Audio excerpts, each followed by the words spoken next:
पौलाचं फिलोमोनाला पत्र जे आहे ते आपण पाहणार आहोत. फारच लहान हे पत्र आहे, पण अ, अति वैयक्तिक आपण म्हणू शकतो. पण अनेक गोष्टी आपल्याला शिकण्यासाठी या पत्रामध्ये आहेत आणि त्याकडे आपण थोडक्यात आपलं लक्ष केंद्रित करूया आणि काही गोष्टी महत्त्वाच्या आज त्यातून समजून घेण्याचा आपण प्रयत्न करणार आहोत. प्रत्येक वचन अ, पाहण्यासाठी आपल्याकडे वेळ नाही. परंतु जो परिचय आहे, परिचया रूपाने आपण थोडक्यात या पत्राचा आपण अभ्यास करूया. सगळ्यात अगोदर नेहमीप्रमाणे आपण परिचय पाहत असताना, की हे जे शीर्षक आहे, का बरं देण्यात आलं?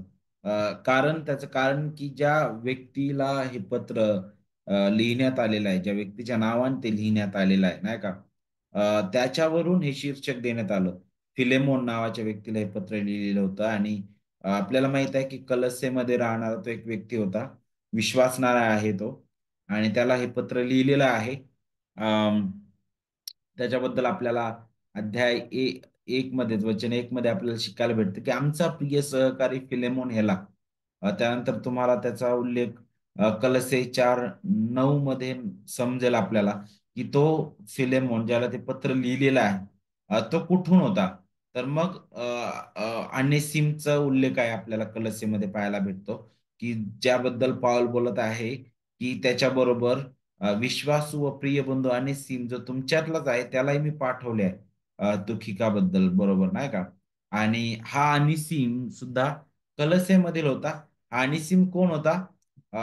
ते आपण पुढे पाहणार आहोत कारण हे पत्र जे आहे ह्या एका व्यक्तीबद्दल पॉल काय करत आहे, फिलेमोन जो आहे त्या विश्वासणाऱ्याला तो काय करत आहे, त्याच्या बाजूने वकिली करताना आपल्याला दिसतो पाऊल. आणि म्हणून त्याचं कारण काय होतं ते पण आपण थोडक्यात पुढे पाहणार आहोत. या पत्राचा लेखक कोण आहे? तर पाऊल आहे नाही का, आपल्याला माहित आहे. वचन 1 आपल्याला त्याबद्दल सांगतं. वचन विशेष करून 2 आपल्याला सांगतं जिथं पॉल म्हणतो की ख्रिस्त येशूचा बंदीवान पॉल व आपला बंधू तिमोथी यांच्याकडून म्हटलेला आहे. ख्रिस्त येशूचा बंदीवान म्हटलेला आहे इथं. त्यानंतर वचन 9 मध्ये पुन्हा आपल्याला पाहायला भेटतं, तरी प्रीतिस्तव विनंती करून सांगणे मला बरे वाटते. मी वृद्ध झालेला पाऊल म्हणतो तो. आता पाऊल वृद्ध झालेला आहे, नाही का? आणि त्याच्याबद्दल तो बोलत आहे. वचन 19 मध्ये सुद्धा त्याचा उल्लेख आपल्याला पाहायला भेटेल. वचन 19 पहा. हा माझा पौलाचा स्वदस्तूरचा लेख आहे. तर अगदी स्पष्ट रीतीने ही आंतरिक पुरावे आहेत जे आपल्याला स्पष्ट करतील की या पत्राचा लेखक कुणी हे पत्र लिहिलं, तर पौलाने लिहिलेलं आहे. कुणाला लिहिलं? तर फिलेमोन. फिलेमोन. आणि कधी लिहिलं हे पत्र? तर आपण पाहतो की अ, पौल इथं कोणत्या स्थितीमध्ये होता होता त्यावेळेस? तर ख्रिस्त येशूचा बंदीवान म्हटलेला आहे. तर ह्यावेळेस पौल जो आहे, तो तुरुंगात होता आणि तुरुंगातील जी पत्र आहे, त्या पत्रांपैकी एक पत्र आहे फिलेमोन. आणि पहिला जो तुरुंगवास होता त्याचा गृहकैदेमध्ये पौल होता. त्यावेळी त्याने ही जी पत्रे आहेत आपल्याला पाहायला भेटतं फिलेमोन, इफिस करासपत्र, फिलिपी करासपत्र, कलसे करासपत्र अ, आपल्याला पाहायला भेटतं ते त्याने लिहिलेलं आहे. आणि विशेष करून आपल्याला पाहायला भेटतं, की कलसेकरांसोबत त्याचं जे असलेलं जे जवळचं नातं आहे, ते आपल्याला पाहायला भेटतं. आणि आपल्याला पाहायला भेटतं, की जरी पौल कलसे या ठिकाणी गेला नव्हता वैयक्तिक रीतीने, परंतु कलसेमधील काही लोकांसोबत त्याची भेट झाली होती. आणि कलसेमधील विशेष करून त्यांचा जो पाळक आहे कलसे मंडळीचा, त्या पालकासोबत पौलाची भेट झाली इफिसमध्ये. आणि मग आपण पाहतो की त्या व्यक्तीने तिथे जाऊन सुवार्ता गाजवली आणि इतरही लोकांशी पौलाची भेट असावी किंवा ते ओळखत असावेत. आणि त्यातीलच एक म्हणजे हा फिलेमोन सुद्धा होता. आता हे जे पत्र आहे कधी लिहिलं तर मग 60 ते 62च्या सुमारास कुठंतरी हे पत्र जे आहे ते लिहिलेलं असावं. आणि त्याच्याबद्दल सुद्धा आपण वचनामध्ये पाहतो. ज्यावेळेस आपण वचनामध्ये वाचतो त्यावेळेस अ, आपल्याला शिकायला भेटतं. आणि अ, अनेक गोष्टी ज्या आहेत पॉल या पत्रातून शिकवतो आता. आता या पत्राबद्दल शिकत असताना काही जी पार्श्वभूमी आहे ते आपण समजून घेऊया. सगळ्यात अगोदर फिलेमन जो आहे, ज्याचा उल्लेख आपल्याला या पत्रामध्ये पाहायला भेटतो, ज्याला हे पत्र लिहिण्यात आलेलं आहे. तर नक्कीच पौलाच्या सेवेदरम्यानच त्याचं जीवन बदललं गेलं. त्याच्याकडे सुवार्ता पोहोचली. त्याच्याबद्दल आपल्याला वचन 19 मध्ये पाहायला भेटेल. वचन 19 पहा. हा माझा पौलाचा स्वदस्तुराचा लेख आहे, ते मी फेडीन. शिवाय तू स्वतःच माझे ऋण आहेस. पण हे मी तुला म्हणत नाही म्हणे. तू स्वतःच माझं ऋण आहेस. ही जी भाषा आहे पौलाची, का बरं असं बोलत आहे? तर ते आपण पुढे पाहणार आहोत. पण इथं आपल्याला पाहायला भेटतं, की कदाचित अनेक वर्षांपूर्वी जो फिलेमोन आहे, त्याची पौलाची भेट झाली असावी त्या ठिकाणी. आणि आणि आपल्याला पाहायला भेटतं, की पौलाद्वारे त्याने सुवार्ता ऐकली, त्याचं जीवन बदललं गेलं. आणि हा जो फिलेमोन होता, तो अ, श्रीमंत व्यक्ती त्या काळचा, त्या ठिकाणचा तो होता.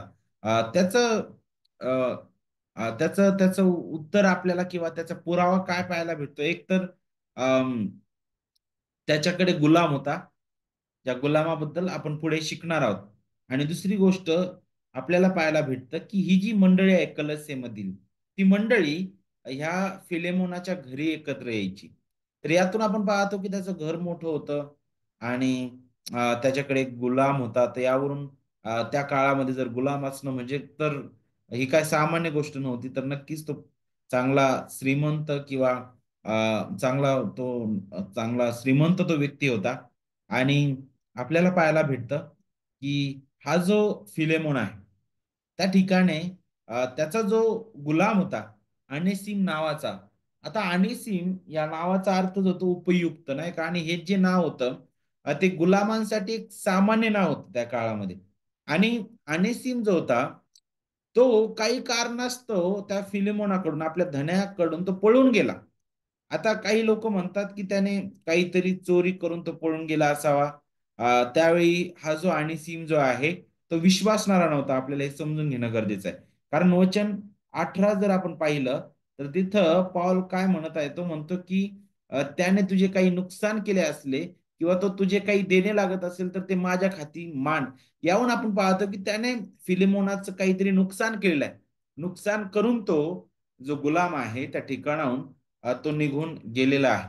आणि इतर हजारो पळून गेलेल्या त्या गुलामांप्रमाणे हा जो अनिसिम नावाचा गुलाम होता फिलेमोनाच्या घरचा, तो रोममध्ये गेला. आणि जिथं त्याला त्या शाही राजधानीच्या गर्दीत आणि अज्ञात गुलाम लोकसंख्येमध्ये स्वतःला लपवायचं होतं.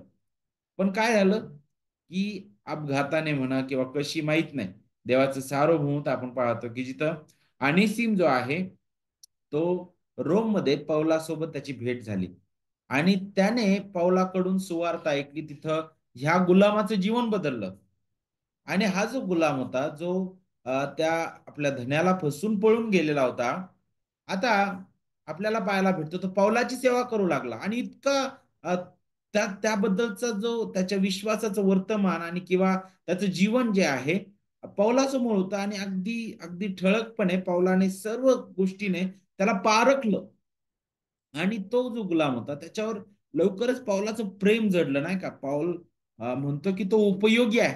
आणि त्याला, त्या गुलामाला, त्या व्यक्तीला, अनेसिमला रोममध्येच ठेवायची इच्छा होती पौलाची. वचन 13 जर आपण वाचलं, तिथं पौल काय म्हणतो बघा, सुवार्तेमुळे मी बंधनात पडलो असता तुझ्याऐवजी माझी सेवा त्याने करावी म्हणून त्याला जवळ ठेवण्याचे माझ्या मनात होते म्हणे. फिलेमोनला तो म्हणत आहे. कोणाला? अनिसिमला माझ्याजवळ ठेवावं हे माझ्या मनात होतं, पण तो म्हणतो नाही, मी ठेवणार नाही. जिथं तो पौलाच्या तुरुंगवासात त्याला मोलाची सेवा तो पुरवत होता. त्याचं जीवन बदललेलं आपल्याला पाहायला भेटतं.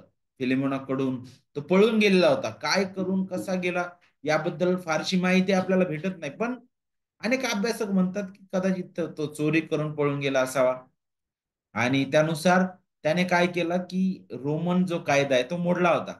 आणि आपल्या मालकाची फसवणूक त्याने केलेली होती. आणि पौलाला माहित होतं, नाही का, की या या समस्यावर तोडगा काढणं आवश्यक आहे. आणि म्हणून त्याने काय केलं, आली आणि सिमला जो आहे, परत कलसे त्या ठिकाणी पाठवण्याचा निर्णय घेतला. आणि एकट्याने प्रवास करणं त्याच्यासाठी धोकादायक होतं, नाही का? कारण तो गुलाम आहे. त्याला कोणी जर पकडलं धोक्याने, तर त्याला आणखी समस्येला तोंड द्यावं लागेल आणि म्हणून पौलाने काय केलं, त्याच्या त्याच्या सोबत किंवा तुखिकासोबत त्याला परत पाठवलेलं, ज्याच्याबद्दल आपल्याला कलस्य पत्रामध्ये शिकायला भेटतं बघा. कलस्य पत्र अध्याय 4 आणि वचन 7 ते 9 मध्ये जर तुम्ही वाचलं तर तिथं आपण शिकतो, जिथं पहा, प्रिय बंधू तुखिक, प्रभूमधील विश्वासू सेवक व माझ्या सोबतीचा दास, हा माझ्याविषयीच्या सर्व गोष्टी तुम्हाला कळविल. त्याला मी तुमच्याकडे ह्यासाठीच पाठविले की आमचे वर्तमान तुम्हाला कळावे आणि त्याने तुमच्या मनाचे समाधान करावे. आणि वचन 9 पहा, त्याच्याबरोबर विश्वासू व प्रिय बंधू आणि तो इथं गुलाम म्हणून बोलत नाही, प्रिय बंधू म्हणत आहे. कारण ख्रिस्तामध्ये मग गुलाम असो, स्वतंत्र असो, श्रीमंत असो किंवा गरीब असो, असा भेदच नाही. कारण एक कुटुंब आपण झालेलो आहोत, नाही का? आणि पावलाच्या जीवनातून हे अगदी प्रखरतेने उदाहरण आपल्याला समोर पाहायला भेटतं. आणि म्हणून त्याला तुखिका सोबत त्याने कलस्येमध्ये पाठवलं आणि ज्यावेळेस त्याला पाठवलं त्यावेळेस त्या आणि सीम सोबत त्याने हे जे फिलेमोनाला पत्र आहे ते पाठवलं होतं आणि हे अगदी वैयक्तिक असं पत्र आहे, जिथं आपल्याला पौल जो आहे फार जिव्हाळ्याने बोलताना दिसत आहे, फार कळवळ्याने बोलताना दिसत आहे, त्या अनिसिमची बाजू मानताना तो दिसत आहे. आणि विशेष करून त्याची इच्छा ही आहे की फिलेमोनाने जरी अनेसिम जो आहे त्याने त्याला फसवलं, त्या ठिकाणाहून तो निघून आलेला आहे आणि आता फिलेमोन त्याच्यावर चिडलेला आहे. अगदी योग्य ते आहे, कारण कारण तो फसून गेला धन्याला आणि ते अगदी त्याचा अधिकार होता त्याच्यावर. आणि मग आपल्याला पाहायला भेटतं की पौल म्हणत की तू त्याला क्षमा कर आणि ख्रिस्तामधील भाऊ भाऊ म्हणून तू त्याला स्वीकार, नाही का? तू स्वीकार, त्याचं स्वागत तू कर. आणि म्हणूनच पौल या पत्रामध्ये अनेक गोष्टी ज्या आहेत तो हाताळण्याचा प्रयत्न करत आहे. आणि मग विशेष करून पौलाचं हे जे फिलेमोनाला लिहिलेलं पत्र आहे, त्याचे इतर तुरुंगातील पत्रापेक्षा हे वेगळं पत्र आहे. किमान दोन प्रकारे तरी आपण समजू शकतो की हे पत्र जे आहे त्या इफिसकरास पत्र, कलसे पत्र, फिलिप्पी पत्र या तिन्ही पत्रांपेक्षा वेगळं आहे. बरं, याच्यामध्ये वेगळं पण काय आहे? सगळ्यात पहिलं वेगळं पण म्हणजे हे पत्र सगळ्यात लहान आहे. एकच अध्याय या पत्रामध्ये पाहायला भेटतो. आणि दुसरं म्हणजे काय? हे एका व्यक्तीला संबोधित करण्यात आलेलं आहे. प्रामुख्याने एका व्यक्तीबद्दल किंवा एका व्यक्तीला उद्देशून लिहिण्यात आलेलं आहे. फिलेमोन नावाच्या, नाही का? आणि यामुळं हे पत्र अगदी वैयक्तिक असं आहे. आणि मग याचा अर्थ असा होता की फिलेमोन जो आहे आणि त्यात सामील असलेल्या इतर लोकांबद्दल आपल्याला जितकी जास्त माहिती घेता येईल, नाही का, तितकं महत्वाचं आहे. कारण पौलाने ज्या परिस्थितीला हे संबोधित केलेलं आहे त्याबद्दल आपल्याला जितकं जास्त त्या लोकांबद्दल समजून घेता येईल तितकं आपल्याला तेथील परिस्थिती आणि त्या पत्राचा उद्देश जो आहे ते समजण्यासाठी मदत होईल. आणि म्हणूनच त्याकडे आपण थोडक्यात लक्ष केंद्रित करूया. जे लोक आपल्याला या पत्रामध्ये पाहायला भेटतात त्या लोकांबद्दल आपण सगळ्यात अगोदर समजून घेऊया. पौलाच्या फिलेमोनला लिहिलेल्या पत्रामध्ये अनेक लोकांचा उल्लेख आहे, पण आपण त्या लोकांवर लक्ष केंद्रित करणार आहोत जे पौलाने फिलेमोनला केलेल्या विनंतीमध्ये प्रत्यक्ष आणि अप्रत्यक्ष सामील होते. मग त्याच्यामध्ये स्वतः फिलेमोन आहे, त्यानंतर तो गुलाम जो अनिसिम होता त्याच्याबद्दल सुद्धा आपण पाहूया. त्यानंतर विशेष करून जे जे इतर लोक साक्षीदार म्हणून आपल्याला पाहायला भेटतात, नाही का, त्यांच्याबद्दल सुद्धा आपण पुढे शिकणार आहोत. आता फिलेमोन, आता पौलाच्या पत्रामध्ये फिलेमोनाचा जन्मस्थानाचा उल्लेख नाही, कुठं त्याचा जन्म झाला किंवा काय.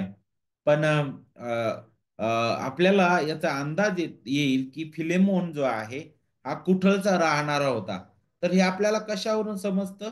कलसे 4:9 आताच आपण जे वाचलं, नाही का, जिथं तुकिका बरोबर तो म्हणतो की मी आणि सिमला पण पाठवत आहे जो तुमच्यातलाच आहे. तर नक्कीच कुठं तो पाठवत होता? कलसे येथे. आणि मग आपल्याला माहित आहे कलसे ही जी मंडळी होती, आपल्याला पाहायला भेटतं की फिलेमोनाच्या घरी एकत्रित ती यायची. आणि ज्यावेळेस पौलाने कलसीकरांचं पत्र लिहिलं त्यावेळी अनेसिम जो होता त्याचा मालक फिलेमोन सोबत राहत होता. त्यामुळं फिलेमोनही नक्कीच कलसेमध्ये राहत असावा.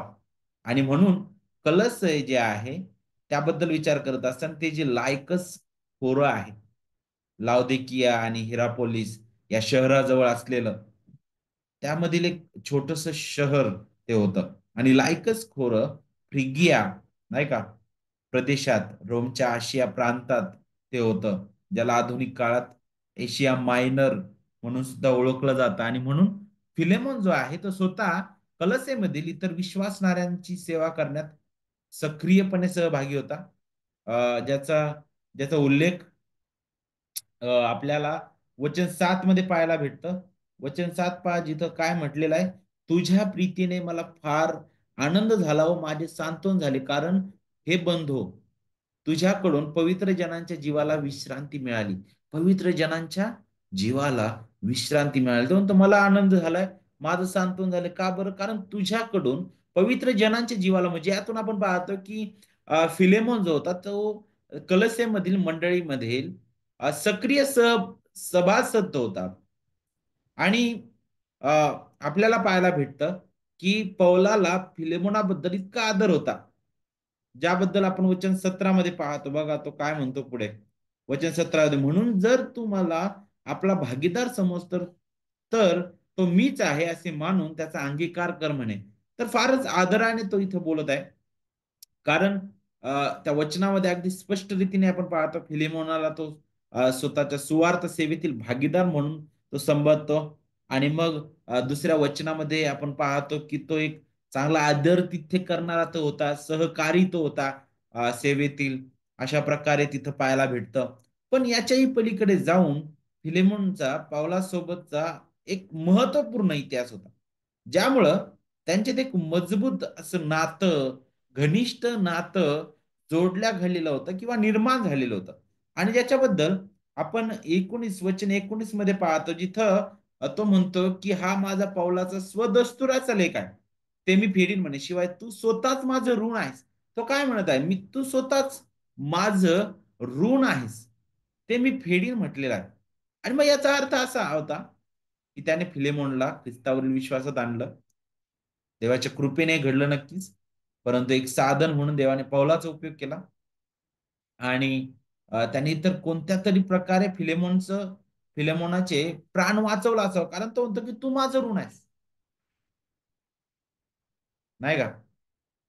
आणि आणि विशेष करून अ, पण तो काय म्हणतो, पण काही असलं तरी फिलेमोन जो आहे तो पौलाचा खूप मोठा ऋणी होता. का बरं? कारण माहित नाही कशा प्रकारे काय झालं, परंतु सुवार्ता त्याच्यापर्यंत पोहोचली पौलाद्वारे. याच्याही पलीकडे आणखी कशा प्रकारे पौलाने त्याला मदत केली असावी किंवा काय झालं असेल, आपल्याला त्याबद्दल माहित नाही. पण फिलेमोनाने पौलाच्या तुरुंगातून सुटकेसाठी केलेली प्रार्थना, आणि पौलाने तुरुंगातून सुटल्यानंतर फिलेमोनाकडे राहण्याची जी योजना आहे, यावरून त्यांच्यातील जे जे नातेसंबंध आहे त्याच्यातील घनिष्ठता आपल्याला पाहायला भेटते. बघा वचन 22 मध्ये तो काय म्हणतो, त्यातल्या त्यात माझी राहण्याची व्यवस्था करून ठेव, कारण तुमच्या प्रार्थनांच्या द्वारे माझे तुमच्याकडे येणे होईल अशी मला आशा आहे. काय म्हणत आहे, तो प्रार्थना करत होता, मंडळी प्रार्थना करत होती पावलाच्या सुटकेसाठी. माझी राहण्याची व्यवस्था कर म्हणे. आदरातिथ्य करण्यामध्ये सुद्धा तो पुढे होता.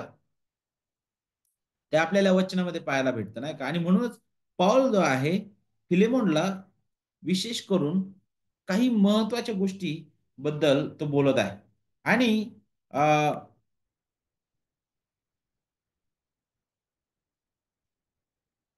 तो कसा भेटला याबद्दल आपल्याला कुठेही पवित्र शास्त्रामध्ये जास्त काही माहिती नाहीये. पण आपण मागील धड्यामध्ये आपण पाहिलं, नाही का, प्रेषितांची कृत्य हे पुस्तक दर्शवितं की पौलाने त्याच्या दुसऱ्या आणि तिसऱ्या सुवार्ता प्रसार फेरी दरम्यान फ्रिगिया, नाही का, फ्रिगियातून या फ्रुग्रियातून प्रवास केला होता.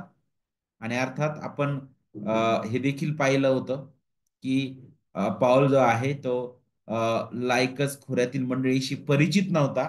म्हणजेच कलस येथील त्या त्या त्या मंडळीशी तो परिचित नव्हता.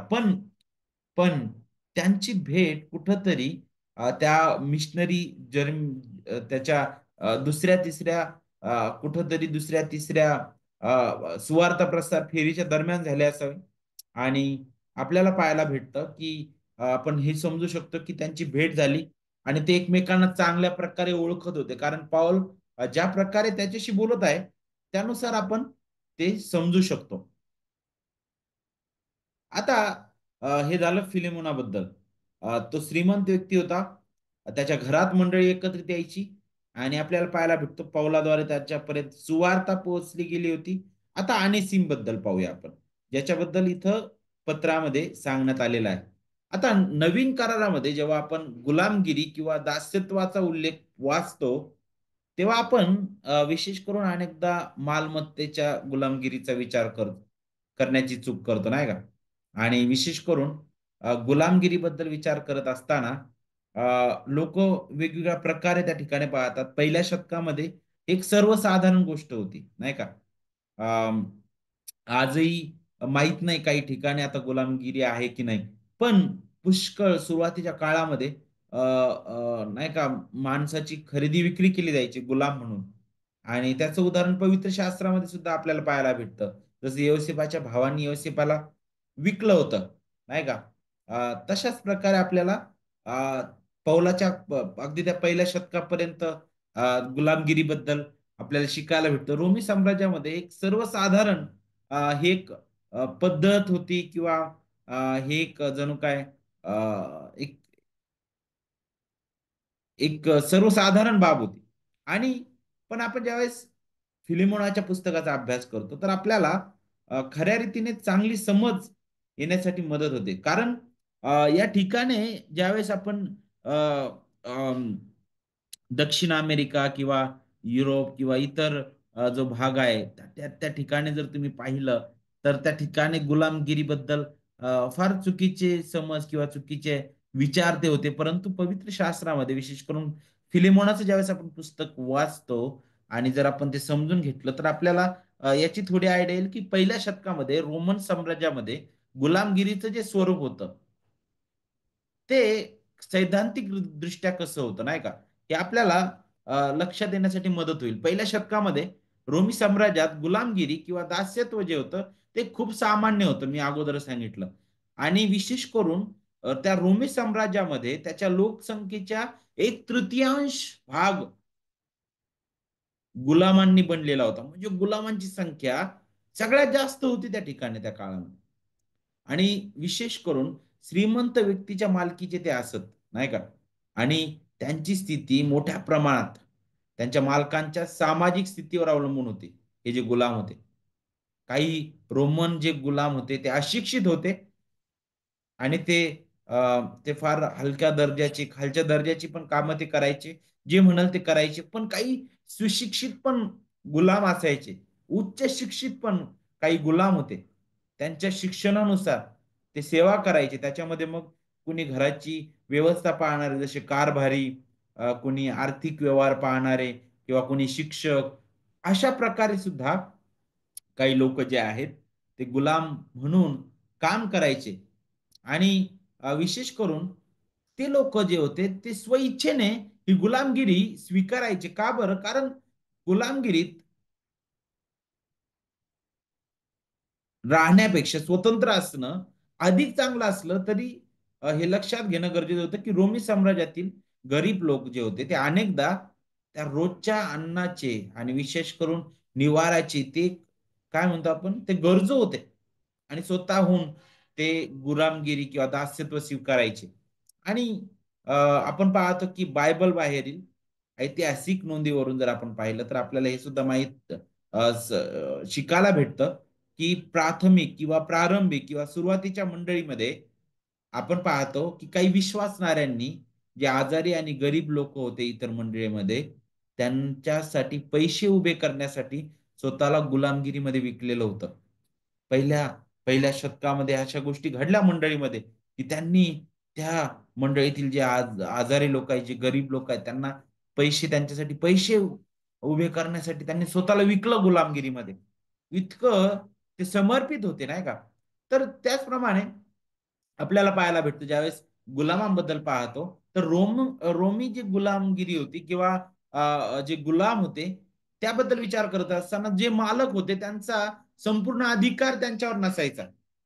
कारण रोमन कायद्याने गुलामांना स्वतःचे पैसे कमवण्याची आणि स्वतःची मालमत्ता अ, नाही का आपण म्हणतो की साठवण्याची परवानगी दिलेली होती. ते स्वतःचे गुलाम ठेवू शकत होते ते सुद्धा आणि त्यांच्या मालकांकडून स्वतःची सुटका सुद्धा ते भरपाई करू शकत होते.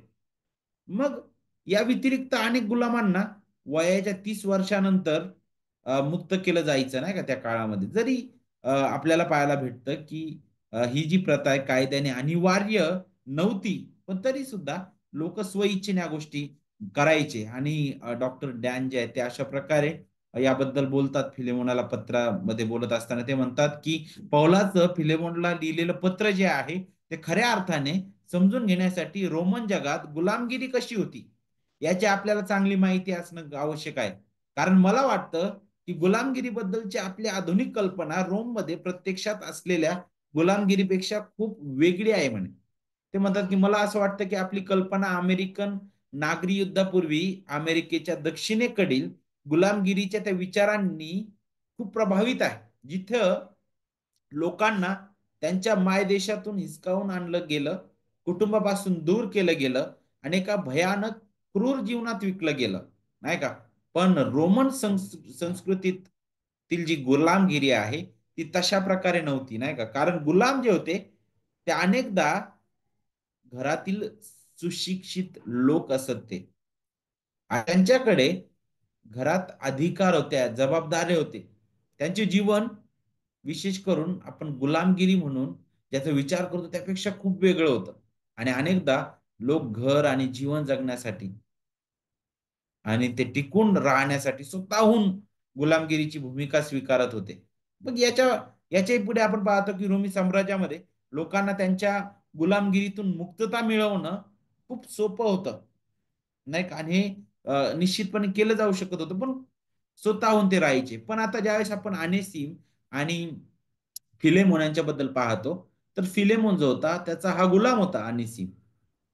तो सेवक असल्यामुळं आपण पाहतो, की तो एक जणू काय फिलेमोनाच्या कुटुंबाचा एक भाग, एक सदस्य तो होता. पण आपण पाहतो, की त्याच्या मालकापेक्षा वेगळं म्हणजे काय बरं अनेसिम जो आहे, तो सुरुवातीला विश्वासणारा नव्हता. काही कारणास्तव अनेसिमनं काय केलं?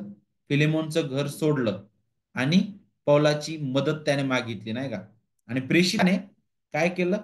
त्याला ख्रिस्तावरील विश्वासात आणलं.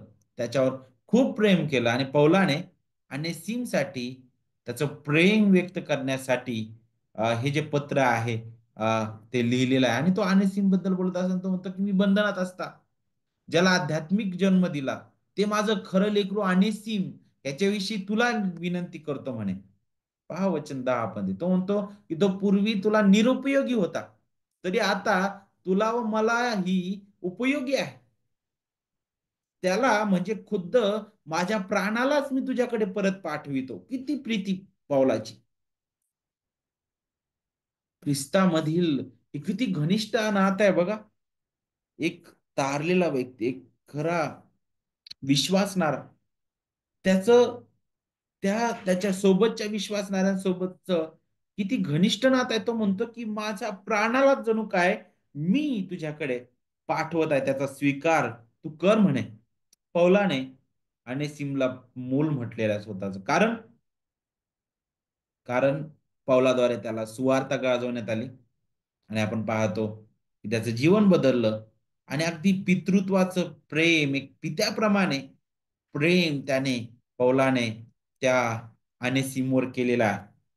आणि मग आपण त्या अनेसिम बद्दल पाहतो की तो गेला पळून पण पौलाला भेटला त्या ठिकाणी सुवार्तेद्वारे त्याचं जीवन बदललेलं आहे आणि आता नक्कीच आपण पाहतो की ज्यावेळेस ख्रिस्ताची सुवार्ता आपल्या हृदयाला येऊन भिनते देवाची कृपा आपल्यावर होते त्यावेळी नक्कीच त्याची त्याची जी सुरुवात आहे कुठून होते आपल्या आपली जी खरी घाण आहे आपला जो दोष आहे तो आपल्याला समजतो आणि नक्कीच अनिसिमला सुद्धा त्याच्या त्याच्या त्याने केलेल्या कृत्याची जाणीव झाली असावी तिथंच आणि त्याने पश्चाताप केला नक्कीच देवाकडून हे घडलेलं आहे कारण पश्चाताप हे देवाची देणगी आहे आपल्याला माहित आहे आणि आपल्याला माहित आहे की त्याने त्याचं जीवन बदललेलं आहे आणि नक्कीच तो आता पुन्हा आपल्या धन्याकडे येण्यासाठी तयार आहे. आणि त्याच्यासाठी नक्कीच तो काय करत आहे, पौलाला तो विनवणी करत आहे. आता ज्यावेळेस आपण या या फिलेमोनाबद्दल पाहिलं आपण, बद्दल पाहिलं. त्यानंतर आणखी काही लोक आहेत, ज्याची नावं आपल्याला पुस्तकामध्ये, या पत्रामध्ये पाहायला भेटतात. त्या लोकांकडे पण आपण आपलं लक्ष केंद्रित करू शकतो. जसं हे साक्षीदार म्हणून आपण पाहतो. कारण पाऊल त्या लोकांची नाव एक साक्षीदार म्हणून घेतो. आता अध्याय आपल्याला वचन 1 मध्येच पाहायला भेटतं, जिथं पाऊल म्हणतो, की आमचा प्रिय सहकारी फिलेमोन ह्याला, तुला, आमची बहीण अफिया हिला, आमचा सहसैनिक अर्खिप्प याला व तुझ्या घरात जमणाऱ्या मंडळीला. अफिया, त्याला तो म्हणतो की आमची बहीण, सहसैनिक अर्खिप्प, आणि तो म्हणतो की तुझ्या घरात जमणाऱ्या मंडळीला.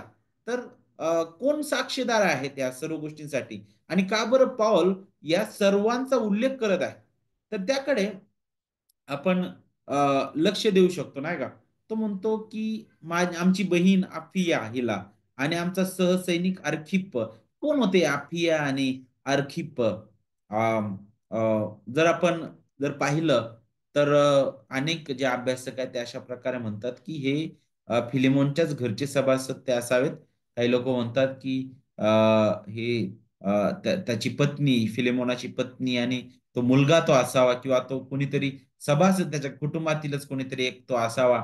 आणि पौल ज्यावेळेस त्या बहिणीचं नाव घेतो, अर्खिप्पाचं नाव घेतो आणि मंडळीचं नाव घेतो, त्याची ही इच्छा होती की जी विनवणी तो त्याला करत आहे, किंवा ज्या खटल्याची बाजू, किंवा जो खटला तो चालवत आहे पाऊल, जणू काय अ, अ, तो तो त्याने समजून घ्यावा. आणि कदाचित हा जो आर्खिप्पा आहे त्याचं सुद्धा नाव तो घेतो. तो म्हणतो की सहसैनिक म्हणून त्याचं नाव घेतो. कदाचित मग तो पास्टर किंवा कोण प्रमुख व्यक्ती तो असावा, जेणेकरून, किंवा त्याच्या कुटुंबातील तो एक भाग असावा असं म्हणतात अनेक लोक. तर मग कुटुंबातील व्यक्ती या नात्याने, मंडळी या नात्याने पौलाच्या बोलण्याला तो अधिकार येतो. आणि कदाचित फिलेमोनावर ह्या गोष्टी प्रभाव पाडणाऱ्या असतील हे व्यक्ती. आणि म्हणूनच पौल जणू काय त्यांचा उपयोग करत आहे, त्यांना तो एक साक्षीदार म्हणून घेत आहे, त्यांचं नाव तो घेत आहे तिथं. आणि मग आपल्याला पाहायला भेटतो शेवटी पौल जो आहे एफ्राज बद्दल सुद्धा बोलताना दिसतो.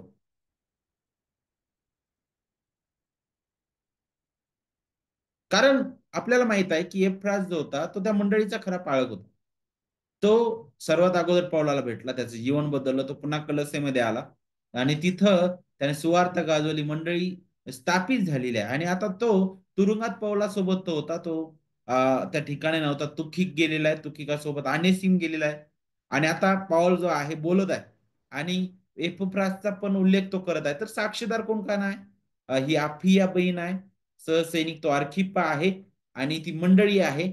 आणि एपफ्रास जो पौलासोबतच त्या ठिकाणी होता, तरी पण त्याचंही नाव तो घेत आहे, जेणेकरून तो पाऊल जो आहे तो म्हणत आहे की हे जे मत तुझ्यासमोर मांडण्यात येत आहे, इथं एप्रास सुद्धा आहे ऐकणारा, पाहणारा. आणि मी या साक्षीदाराच्या साक्षींनी किंवा त्यांच्या समोर तो जणू काय ह्या गोष्टी मांडत आहे, जेणेकरून त्याने काय करावं हे समजून घ्यावं. आणि विशेष करून एफ्राज जो होता, त्याच्याबद्दल सुद्धा तो नाव घेतो, कारण तो त्या मंडळीमध्ये आदरणीय तो होता. आणि म्हणून पौलाने एफ्राज कडून एक विशेष अभिवादन म्हणून तिथे लिहिलेलं आहे वचन 23-24 मध्ये. तो म्हणतो की ख्रिस्त येशूमध्ये माझा सहबंदीवान एपफ्रास, तो बोलतो नाही का, खास अशा प्रकारे ते म्हणतो. का बरं त्याचं नाव घेतो? कारण इतरांपेक्षा त्याचं जे नाव आहे, किंवा त्याच्याबद्दल जो विचार आहे तो फार वेगळा होता लोकांचा. आणि एप्रासवर दिलेला हा जो संदर्भ आहे किंवा जोर आहे, त्यातून आपल्याला हे समजून येईल की फिलेमोनाने हे समजून घ्यावं, नाही का, आणि पौलाच्या पत्राला त्याने योग्य प्रतिसाद द्यावा, ही पौलाची इच्छा होती. आणि म्हणून पौल या साक्षीदारांचा पण उल्लेख करत आहे. आता काय समस्या ते आपण थोडक्यात पुढे जाऊन आपण पाहूया. आता ज्यावेळेस आपण या पत्राबद्दल पाहतो, तर यात काही असं रहस्यमय किंवा असं काहीतरी वेगळं असं काही नाही की कामगार घर सोडून पळून जातो, नाही का? कारण आपल्याला माहित आहे की कामगार किंवा सेवक जे आहेत सगळेच नाही का असे कष्टाळू सगळेच परिश्रम करणारे असतील असं नाहीये. सगळेच आपल्या जबाबदाऱ्या विश्वासाने पूर्ण करणारे असतील असं नाहीये. पुष्कळ कामगार काम करत नाहीत, कष्ट करत नाहीत. पुष्कळ कामगार फसवेगिरी करणारे असतात. आणि अनेक तशाच प्रकारची अवस्था आहे नाही का, तशाच प्रकारची अवस्था आपल्याला कुठंतरी अनेसिमची पण पाहायला भेटते. बेजबाबदारपणे वागणं. अनेसिम जो आहे त्याच लोकांपैकी एक दिसत आहे. आणि अनेसिमने काय केलं याबद्दल आपल्याला काही जास्त माहित नाही, पण अ, त्या पौलाचं जो लिखाण आहे त्यावरून आपल्याला थोडीशी आयडिया येऊन जाईल की अनेशिम जो आहे तो निष्काळजीपणामुळे, आळसामुळे किंवा अ, आपण काय म्हणू शकतो बेजबाबदार त्याचं वागणं, त्यामुळं त्याने फिलेमोनला इतका राग आणलेला होता की फिलेमोन जो आहे कोणत्याही प्रकारची शिक्षा त्याला करू शकेल. आणि म्हणून कदाचित ती शिक्षा टाळण्यासाठी अनेसिमने फिलेमोनाचं घर सोडलं असावं असे अनेक लोक म्हणतात नाही का. आणि म्हणूनच पॉल अनेसिम बद्दल बोलत असताना तो त्याच्या पूर्वीच्या जीवनाचा उल्लेख करत असताना तो म्हणतो की अनेसिम जो होता तो पूर्वी निरुपयोगी होता म्हणे. कारण अनेसिम या नावाचा अर्थच काय होतो उपयोगी नाही का, उपयुक्त. पण त्याच्या उलट तो होता, त्याच्या उलट होता. यावरून आपण पाहतो की त्याने विश्वासाने काम केलेलं नाहीये, त्याने कष्ट केलेले नाही, त्याने तुला फसवलेलं आहे. आणि तुझा राग आणि तुझं जे काही त्याच्याबद्दलचं वागणं आहे, जो रोष आहे तो अयोग्य नाहीये. पण आता मात्र काय आहे, तो नव्हता म्हणे तसा. खरं पाहायला असता आणि सीम या नावाचा अर्थ काय होतो मदतगार किंवा उपयोगी, पण त्याच्या उलट त्याचं चरित्र आपल्याला पाहायला भेटतं. तो कोणत्याही प्रकारे त्याच्यासाठी उपयोगी नव्हता. उलट त्याला दुःख देणारा तो ठरलेला होता फिलेमोनला. आणि पौलाने सुद्धा मान्य केलं नाही का. जसा फिलेमोनाला पाहिजे तसा हा त्याचा गुलाम नव्हता. तसा हा त्याचं कार्य करणारा मदतनीस उपयोगी असा तो नव्हता. आणि एवढंच नाही, तर तो आणि सिम जो आहे तो त्याचं घर सोडून निघाला. पण त्याने मोठं नुकसान करून तो तिथून निघाला होता. कारण पाऊल बघा वचन 18 नुसार काय म्हणतोय वचन 18 मध्ये, त्याने तुझे काही नुकसान केले असले किंवा तो तुझे काही देणे लागत असेल तर ते माझ्या खाती मान. या वचनाचा अर्थ आपण समजू शकतो की कदाचित त्याने त्याच्या घरातून चोरी केली असावी किंवा जो घरातील आपण पाहतो चोरी करणं जे होतं अगदी त्या घरातील नोकर किंवा गुलामांमध्ये एक सामान्य तो गुन्हा होता त्यांच्यासाठी. कारण अविश्वासणार आहे ते, त्यांना काय समजणार नाही का. पण अनेसिमने इतर प्रकारे फिलिमोनासाठी नुकसान केलेलं होतं फिलिमोनाच्या घरात. कदाचित त्याच्या कोणत्या साधनांचा त्याने दुरुपयोग केला असेल, अ, किंवा त्याच्या मालमत्तेची नासधूस केली असावी किंवा काय त्याने नुकसान केलं आपल्याला माहित नाही. पण काही असलं तरी पौलाने मान्य केलेलं होतं की फिलेमोन जो नाराज झालेला होता त्याचा हक्क होता त्याच्यावर. आणि अनिसिमला फिलेमोनाची भीती वाटण्याचं पुरेसं कारण होतं ना, कारण रोमी कायद्यानुसार मालकांना गुलामांना कठोर शिक्षा देण्याचा अधिकार होता. आणि म्हणून अनेसिम जो आहे तो फिलेमोनाच्या क्रोधाबद्दल इतका चिंतित होता की तो भीतीने तो पळून गेलेला आहे असं म्हणतात अनेक लोक. आणि वचन 15 मध्ये आपल्याला त्या परिस्थितीचा उल्लेख पाहायला भेटेल बघा, कदाचित तो तुझ्यापासून ह्यामुळेच काही वेळ वेगळा झाला असेल की त्याने युगानुयुग तुझेच व्हावे. अ, तर अ, अगदी स्पष्ट रीतीने आपण पाहतो की तुझ्यापासून तो वेगळा झाला असावा म्हणे. स्पष्टपणे फिलेमोनने स्वतः विशेष करून आणि सिमने घर सोडावे असं त्याची इच्छा नव्हती. पण त्याचं जाणं हे त्याला मान्य नव्हतं नाही का. आणि मग पाऊल म्हणतो की अरे अनेसिम जो आलेला आहे तो पुन्हा तुला मिळवण्यासाठीच तो काही काळ तुझ्यापासून तो वेगळा झालेला होता. कारण ही देवाचं सार्वभौम नियंत्रण आपल्याला पाहायला भेटत आहे की तो गुलाम पळून गेलाय. नक्कीच त्याच्या कृत्यांबद्दल त्याला प्रतिफळ भेटलेलंच आहे. देव कधीच त्याच्याकडे कानडोळा करणार नाही. पण हे आपल्याला माहित आहे की त्याच्या सार्वभौम इच्छेने कशा प्रकारे देव त्याच्या निवडलेल्या लोकांना आकर्षित करतो नाही का, त्याच्या सुवार्तेने त्यांचं जीवन बदललं जातं. हे किती अद्भुत आहे, किती अद्भुत आहे नाही का, देवाच्या कृपेने. त्या गुलाम त्या ठिकाणी जातो पळून आणि त्याचं जीवन बदललं जातं.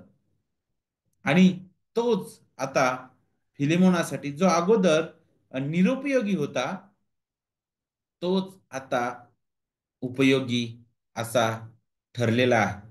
आता रोमी साम्राज्यामध्ये अशा प्रकारे आपल्याला पाहायला भेटतं, आपल्या मालकांचं घर सोडणारे गुलाम जे आहेत, अ, त्यांना फरार झाले किंवा फरार अशा प्रकारे असं म्हणण्यात येत नसायचं. कुठपर्यंत जोपर्यंत ते जे पळून गेलेले गुलाम आहेत, ते कोणीतरी मध्यस्थाला शोधून आणून मालकांची समजूत घालणार नाही. कारण जर आपण बारकाईने या या सर्व घटनेकडे पाहिलं, तर हा जो अनेसिम जो आहे, तो पळून गेला आणि रोममध्ये गेलेला आहे. त्या ठिकाणी ज्या ठिकाणी पौल आहे, पौलाच्या जवळ तो आहे. त्याचं जीवन बदललेलं आहे. आणि पौलाकडे तो विनवणी करताना दिसतो, जे आपण पुढे पाहणार आहोत, की पौलाने त्याच्या धन्याला बोलावं. पौलाने त्याचं बदललेलं जीवन पाहिलेलं आहे. आणि पाऊल फिलेमोनला बोलताना आपल्याला दिसतो नाही का. तर विशेष करून हे जे गुलाम आहेत, ते पळून गेले आणि जर ते जाऊन आपल्या मालकाच्या मित्राला शोधतात किंवा असा एक मध्यस्थाला शोधतात, की त्याने येऊन समेट घडून आणावा, तर त्याला रोमी साम्राज्यामध्ये अ, तडीपार किंवा अशा कोणत्या प्रकारचा असं कोणत्या प्रकारे त्यांना म्हटलं जात नसायचं. उदाहरणार्थ आपण पाहतो, की इसवी सन 98 ते 117च्या दरम्यान एक असा व्यक्ती होता, ज्याने असा युक्तिवाद केला. ते म्हणतात, की जर एखादा गुलाम जो आहे, तो आपल्या मालकाला सोडून आपल्या आईकडे परत गेला, तर तो फरार आहे की नाही हा विचार करण्यासारखा प्रश्न आहे म्हणे. जर तो स्वतःला लपवण्यासाठी आणि आपल्या मालकाकडे परत न जाण्यासाठी पळाला असेल, तर तो फरार आहे. पण जर त्याने आपल्या आईच्या विनंत्याद्वारे आपल्या काही चुकीच्या कृत्यांची तीव्रता कमी करण्याचा प्रयत्न केला, तर तो फरार नाही म्हणे. तर तशीच अवस्था तशी त्यावेळी होती. त्याचप्रमाणे प्रोक्युलस जो व्यक्ती होता, तर तो पण अशा प्रकारे म्हणत होता, की एक गुलाम जो आहे, त्याला आपल्याला फरार म्हणता येणार नाही कुठपर्यंत, ज्याने आपल्या मालकाला शारीरिक शिक्षा देण्याची इच्छा आहे लक्षात घेऊन तो एका मित्राकडे जातो आणि त्या मित्राला विनंती करतो, की तू येऊन मध्यस्थी कर, जेणेकरून त्या मालकाने मला शिक्षा देऊ नये, मला माझ्या कृत्यांची जाणीव होत आहे. आणि कायदेशीर बोलणं होतं नाही का. आणि म्हणूनच रोमी कायद्याने गुलामांना त्यांच्या मालकांकडून पळून जाण्याची परवानगी दिली होती, जोपर्यंत ते त्यांच्या वतीने मध्यस्थी करणाऱ्या कोणाकडे तरी जात नाहीत. आणि म्हणूनच अनेसिम जो आहे, आपल्याला पाहायला भेटतं, की पौलाला भेटला आणि जणू काय पौलाला तो एक वकील म्हणून पाहत आहे.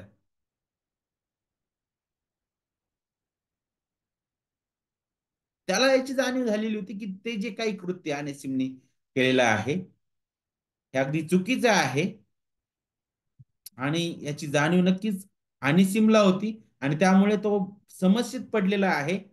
यात काही शंका नव्हती नाही का? याच्यामध्ये काही शंका नव्हती आपल्याला पाहायला भेटतं.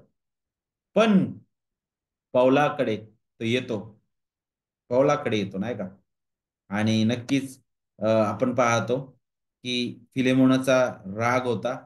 त्याला राग आलेला होता आणि अनेसिमला शिस्त लावण्याचा त्याची इच्छा होती. अनेसिमची भीती काय होती? की अरे आता माझं काय होणार नाही का? त्याचा परिणाम काय होणार? आणि म्हणून तो पळून गेलेला आहे. आणि फिलेमोनने कदाचित अनिसिमला फरार मानला असावं, पण अनिसिमचं खरा हेतू काय होता? हे आपण समजून घेणं गरजेचं आहे. आणि तो हेतू आपल्याला पुढे पाहायला भेटतो, जिथं आपण पाहू शकतो, की तो मध्यस्थ धुंडत आहे. आणि पाऊल तशाच प्रकारे इथं शब्द वापरत आहे, कारण पाऊल जणू काय त्याच्या वतीने बोलत आहे फिलेमोनाला. एक तर त्याच्या वतीने त्या अनिसिमची जी याचिका किंवा त्याची विनंती आपल्याला पाहायला भेटते. पाऊल वकील म्हणून मांडत आहे. दुसरी गोष्ट म्हणजे अनेसिमसाठी तो पुढे बोलत असताना आपल्याला दिसतो. त्या काळात आपण पाहतो की पौल तुरुंगात होता. तो बहुधा रोममध्ये तुरुंगात होता. जरी तो कैसरिया मॅरिटिमा येथे असण्याची शक्यता आहे त्या काळामध्ये. पण तो रोममध्ये असो किंवा कैसरिया त्या मॅरिटिमा नावाच्या ठिकाणी तो असो, तो फिलेमोन राहत असलेल्या त्या कलसे त्या नगरापासून खूप लांब होता. आणि काही विद्वानांच्या मते, काही जे अभ्यासक आहेत ते अशा प्रकारे म्हणतात की ते जे अंतर आहे ते खूप लांब होतं. पण अनेसिम जो होता ते म्हणतात की तो कलसेमध्ये होता. आणि आपल्याला पाहायला भेटतं की कलसेमध्ये पौलाबद्दल बोललं जात होतं. कलसेमध्ये मधील मंडळीला पौलाबद्दल जाणीव होती, पौलाबद्दल माहिती होती. फिलेमोनाला पण पौलाबद्दल माहित होतं. आणि नक्कीच या आणि सिमने सुद्धा त्याच्याबद्दल ऐकलेलं आहे. फिलेमोनाच्या मनामध्ये पौलाबद्दल आदर होता, कलस येथील मंडळीमध्ये पौलाबद्दल आदर होता, कारण कलसे येथील मंडळीने एपफ्रासला पौलाकडे पाठवलं होतं त्याची सेवा करण्यासाठी. आणि नक्कीच ह्या गोष्टी अनेसिम समोर सुद्धा होत्या. आणि म्हणून आता हा जो गुन्हा त्याने केलेला आहे अनेसिमने, त्याला माहित होतं की आपल्याला असा मित्र पाहिजे, असा एक व्यक्ती पाहिजे जो आता आपल्या आपल्या बाजूने किंवा हा जो खटला आहे तो लढेल, किंवा तो अ, तो काय करेल की आपल्यासाठी मध्यस्थी करेल नाही का. आणि नक्कीच आपण पाहतो की पौलाशी पौलासोबत त्याची झालेली भेट नक्कीच अनेक लोक म्हणतात अपघाताने आहे. पण काही अभ्यासक असे म्हणतात की तो मुद्दामहून तिथं भेटायला गेला असावा, कारण तो फिलेमोनापासून पळाला. आणि मग पुढे काय विचाराने तो गेला पुढे, आहे का. आणि तो कसा भेटला पौलाला, याबद्दल पवित्र शास्त्रामध्ये कुठे असं ठामपणे लिहिलेलं नाही. पण आपण पाहतो की तो पौलाला भेटलेला आहे. आणि त्या ठिकाणी तो गेला, त्या तुरुंगात तो होता. आणि तिथं आपल्याला पाहायला भेटतं की त्याचं जीवन बदललं. पौलाची सेवा तिथे त्याने केलेली आहे. आणि अ, त्याचा उल्लेख आपल्याला पुढे पाहायला भेटतो. कारण अगोदरच एफ्रासला कलस येथील मंडळीने त्या ठिकाणी पाठवलेलं होतं. आणि म्हणून याला पण जाणीव होती की आपल्या मंडळीतील एक व्यक्ती त्या ठिकाणी आहे. या भागातील एक व्यक्ती पौलाकडे गेलेला आहे. आणि नक्कीच त्या गोष्टी त्याच्या समोर सुद्धा होत्या. आणि त्या ठिकाणी तो आलेला आहे. आणि जो आहे तो कलेसेचा असल्यामुळं, त्याचा मालक फिलेमोन आणि त्या मंडळीचा एक प्रमुख सदस्य असल्यामुळं अनेसिमला सुद्धा पौलाबद्दल माहित होतं, तो कुठं असावा. त्याला शोधण्याचा त्याने प्रयत्न केले असावा कदाचित. आणि मग त्याशिवाय आपण पाहतो की त्यांची भेट झाली. त्या नजर कैदेत पावला होता, त्या ठिकाणी तो गेला. तो तिथं आपल्याला पाहायला भेटतं नक्कीच मुक्तपणे फिरू शकत नव्हता. पण त्या ठिकाणी गेला, तिथं त्याने त्याची सेवा केली अद्भुत रीतीने. पौलाने त्याचं बदललेलं जीवन पाहिलेलं आहे. आणि आपण पाहतो की पौलाने त्याची जी विश्वसनीयता आहे आणि त्याचं जे जीवन आहे ख्रिस्तामधील आता बदललेलं आहे, हे पाहिल्यानंतरच पाऊल जो आहे तो अनेसिमचं समर्थन करत आहे. तो त्याच्या बाजूने फिलेमोनला बोलत आहे. आणि जणू काय तोच आपल्याला पुढील मुद्दा इथे शिकायला भेटतो की पौलाचं जणू काय करार किंवा पौलाचं जी भाषा आहे बोलण्याची, ते आपल्याला पुढे पाहायला भेटतं. त्याची मध्यस्थी करण्याची जी भाषा आहे ते आपल्याला पुढे शिकायला भेटतं नाही का.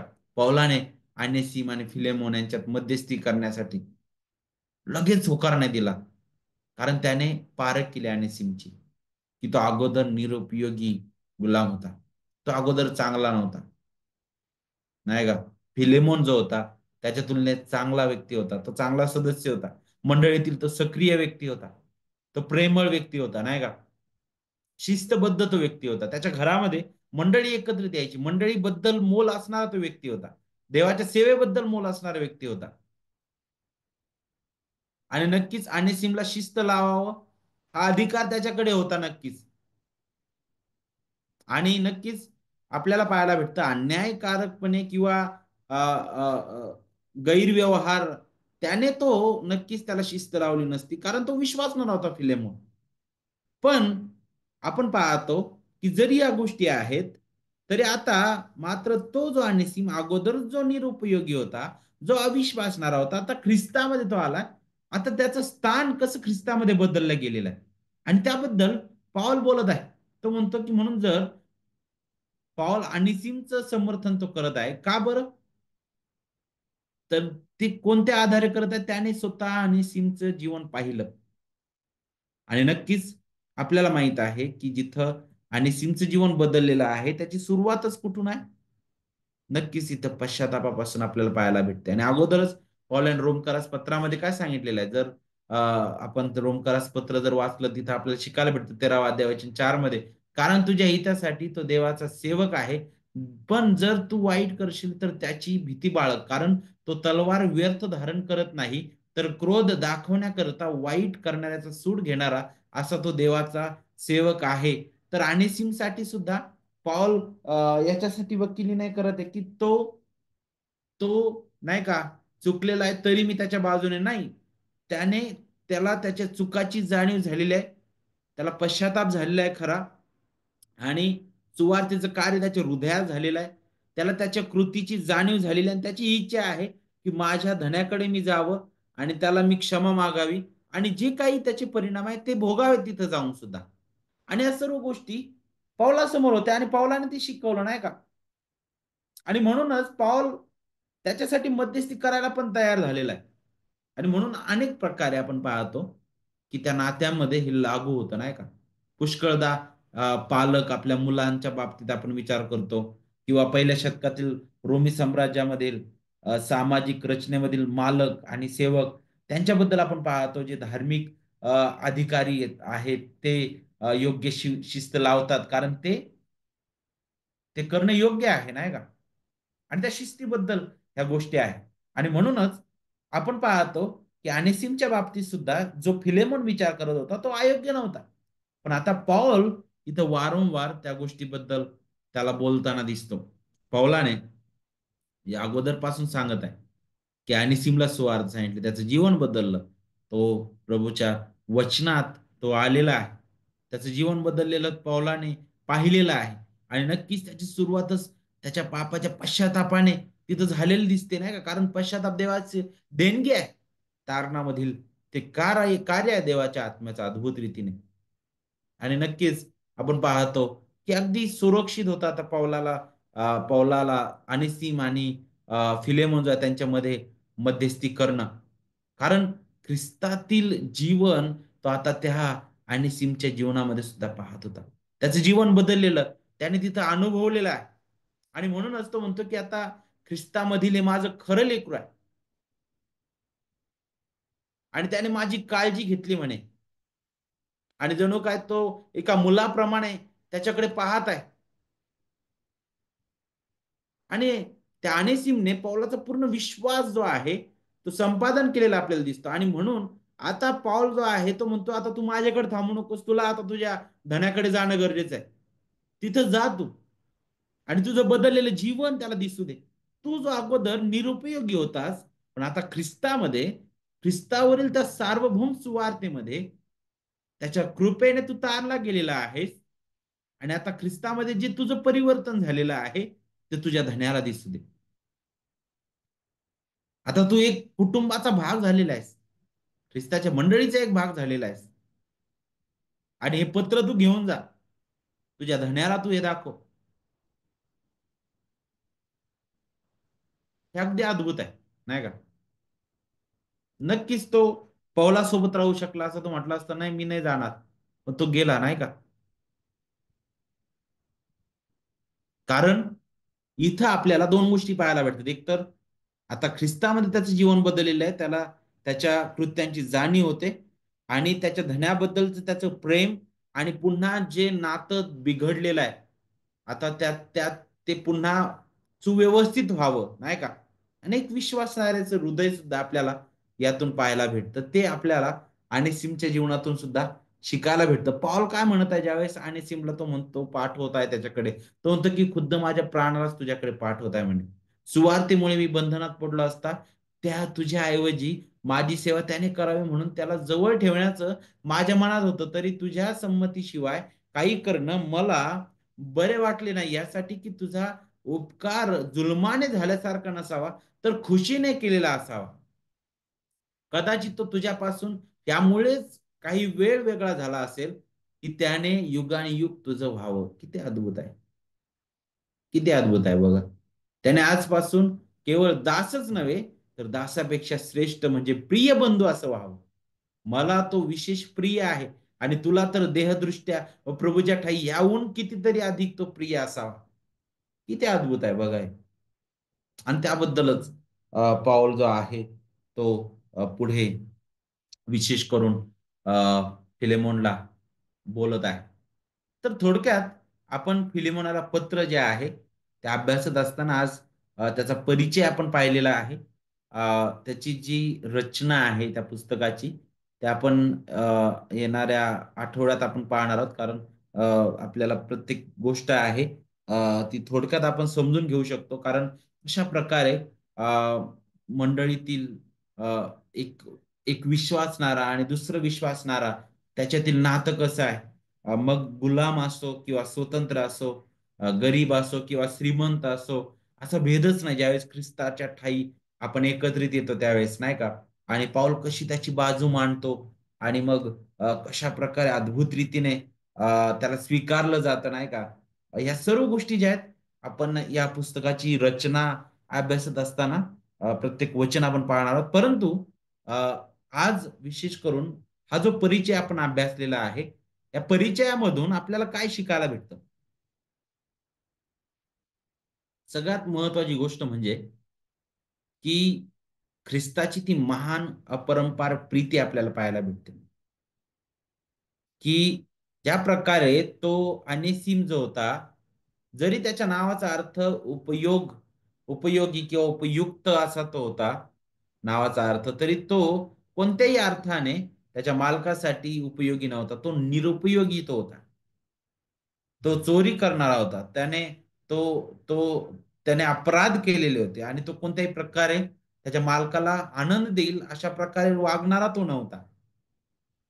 पण ज्यावेळेस ख्रिस्ताच्या सुवार्तेने त्याचा ठावा घेतला, देवाच्या आत्म्याने त्याचा ठावा घेतला, त्याचं जीवन बदलल्या गेलेलं आहे. एक काळी आपली सुद्धा स्थिती अशाच प्रकारची होती. नक्कीच बाह्य धार्मिकता कदाचित आपली नावं त्याद्वारे आम्ही किती धार्मिक आहोत ते दिसत असेल. कदाचित आमची बाह्य कृती आम्ही किती धार्मिक आहोत हे दिसत असेल. परंतु आंतरिक रीतीने आम्ही कोणत्याही प्रकारे आपला जो खरा धनी आहे स्वर्गात विराजमान त्याच्यासाठी उपयोगी आम्ही नव्हतो. कारण सर्वांनी पाप केलं देवाच्या गौरवाला उणे पडल्या ही वास्तविकता आहे. ख्रिस्त विरहित सर्व मानव जातीची. आपण कधीच त्या जिवंत देवाला आनंद देण्यासाठी काहीच करू शकत नव्हतो. आपली कृत्य त्याच्यासमोर घाणेरड्या चिंधीप्रमाणे होती. आपल्या मनातील विचार एकसारखे वाईट आहे बालपणापासून. देवाचं वचन सांगतं. आपलं हृदय असाध्य रोगाने ग्रस्त आहे. आमचा घसा उघडं थडगा आहे म्हणे. आमची पावलं रक्तपात करण्यासाठी धावणारे आहेत. म्हणजे कोणत्याच रीतीने आम्ही देवाला असं म्हणू शकत नव्हतं, की देवा आमच्याकडे हे चांगलं होतं. हे बारीक छोटं का असेना, पण हे आमचं चांगलं आहे. तू घे आणि याद्वारे तरी आनंदी राहा. आमच्यावर अ, तू आनंदी हो. काहीच नव्हतं. इफिसकारास पत्र अगदी स्पष्ट सांगतं, की तुम्ही आपले अपराध आणि पातकांमुळं मृत असे होता आणि तुम्ही या जगाच्या रहाटीप्रमाणे चालणारे होता. किती भयंकर ही गोष्ट आहे. पूर्णपणे निरुपयोगी अशी आपली अवस्था होती. पण योग्य वेळी तो ख्रिस्त आपल्यासाठी आला. तो आपल्यासाठी जगला. आपल्यासाठी मरण पावला आणि तिसऱ्या दिवशी तो पुन्हा उठलेला आहे. जे आपण करायला पाहिजे होतं ते ख्रिस्ताने आपल्या बदली केलं. आपण कधीही पूर्ण आज्ञापालन करू शकत नव्हतो. ते ख्रिस्ताने आपल्या जागेवर पूर्ण आज्ञापालन केलेलं आहे. नियमशास्त्रानुसार आपण शापित होतो. तो ख्रिस्त आपल्यासाठी शाप असा झालेला आहे. देवाच्या क्रोधाची आपण प्रजा होतो आणि देवाने आम्हाला नरकात टाकावं यासाठी आपण अगदी पात्र होतो. पण तो पूर्ण नरक ख्रिस्ताने स्वतःवर घेतलेला आहे. आमच्या ठाई कोणतंही नीतिमत्व नव्हतं. ख्रिस्ताने त्याच्या नीतिमत्वाने आम्हाला झाकलं. त्याचं नीतिमत्व आपल्या खात्यात बहाल केलं. आता आमची पाप त्याच्यावर लादण्यात आले. त्याचं आज्ञापालन आमच्या खाती मांडण्यात आलं. जणू काय आम्हीच ते आज्ञापालन केलेलं आहे. जणू काय आम्हीच ते जगलेलो आहे. असं आमच्या खाती ते मांडलं. आता देव आमच्याकडे ज्यावेळेस ख्रिस्तामध्ये पाहतो, त्यावेळेस तो त्याची लेकरं म्हणून आम्हाला आनंदाने स्वीकारतो, आपल्याला स्वीकारतो. आता ख्रिस्तामध्ये आपणही एक उपयोगी दासाप्रमाणे आनंदाने त्याचा गौरव करू शकतो. आणि केवळ देवाच्या कृपेने घडलेलं आहे. म्हणून आपल्याला कुठेच या ख्रिस्ती जीवनामध्ये स्वतःवर घमंड करायला जागा नाहीये. कारण केवळ कृपेने आम्ही तारल्या गेलो. ख्रिस्ती जीवन हे पूर्णपणे कृपेवर आधारलेलं आहे. ख्रिस्ताच्या परिपूर्ण कार्यावर आधारलेलं आहे. कधीच, कधीच हे आपल्या स्वतःवर नाही. आमचं तारण झालं त्यानंतरही नाही. कारण आमच्या तारणानंतरही पुढे आमच्या पवित्रीकरणामध्ये सुद्धा ख्रिस्ताचीच कृपा आहे. आणि आमच्या भविष्यातील गौरवीकरणामध्ये सुद्धा देवाच्याच कृपेमध्ये आम्ही आहोत. म्हणून सर्व गौरव त्या महान गौरवी देवाला असं आपण प्रार्थना करू. प्रिय प्रभू, आमची अवस्था खरंच